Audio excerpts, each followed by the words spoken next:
வணக்கம் சர்மிளா. தஞ்சாவூர் மாவட்டத்தில் உள்ள செங்கிப்பட்டியில் தமிழக வெற்றி கழகத்தின் நிர்வாகிகள் சந்திப்பு கூட்டம் நடைபெற உள்ளது. இந்த கூட்டத்தில் பங்கேற்க தமிழக வெற்றி கழகத்தின் தலைவர் விஜய் சென்னையிலிருந்து தனி விமானம் மூலம் திருச்சி வந்தார்.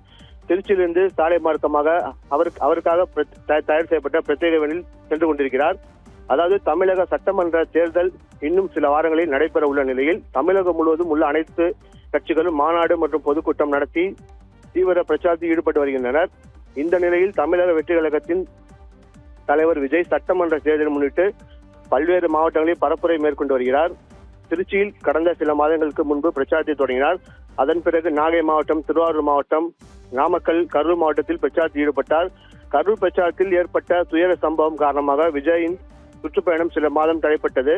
அண்மையில் சேலம் மற்றும் வேலூர் ஆகிய பகுதிகளில் பரப்புரை மேற்கொண்டார். இதில் அடுத்த கட்டமாக இன்று திருச்சி மாவட்டத்தில் தொண்டர்களையும் நிர்வாகிகளையும் சந்திக்க உள்ளார்.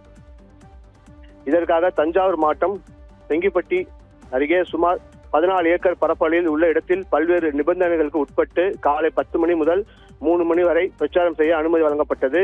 இந்த நிர்வாகிகள் சந்திப்பு கூட்டத்தில் தஞ்சாவூர் மாவட்டத்தில் உள்ள 8 சட்டமன்ற தொகுதிகளை சேர்ந்த சுமார் 5000 பேர் நிர்வாகிகளும் தொண்டர்களும் பங்கேற்க உள்ளனர். QR குறியீடு அனுமதி சீட்டு வழங்கி தேர்வு செய்யப்பட்ட நிர்வாகிகளுக்கு மட்டுமே அனுமதி வழங்கப்பட்டுள்ளது.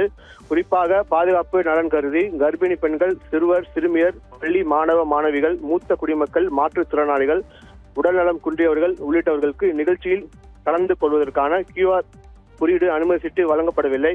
எனவே இவர்கள் யாரும் கண்டிப்பாக வர வேண்டாம் என தமிழக வெற்றி கழகத்தின் சார்பாக தெரிவிக்கப்பட்டுள்ளது. இந்த சூழலில் தஞ்சை நிர்வாகிகள் சந்திப்பில் விஜய் என்ன பேசுவார் என்ற எதிர்பார்ப்பு உச்சத்தை எட்டியிருக்கிறது. அதாவது காவிரி டெல்டா மாவட்டங்களில் தஞ்சை மாவட்டம் முக்கியத்துவம் வாய்ந்த ஒன்றாக உள்ளது. விவசாயிகளின் பிரச்சனை, வேளாண் துறை தொடர்பாக காவிரி நீர் விவகாரம், குறிப்பாக மேகதாது அணை தொடர்பான நிலைப்பாடுகள் குறித்தும் திமுக அரசை விமர்சிக்கலாம். சமகால அரசியல் குறித்தும் விஜய் நிர்வாகிகள் சந்திப்பு கூட்டத்தில் பேசுவார் என எதிர்பார்க்கப்படுகிறது. இந்த நிகழ்வை முடித்துவிட்டு தமிழக வெற்றி கழகத்தின் தலைவர் விஜய் மீண்டும் திருச்சி விமான நிலையம் வந்தடைந்து தனி விமானம் மூலம் சென்னை செல்கிறார். சர்மிளா.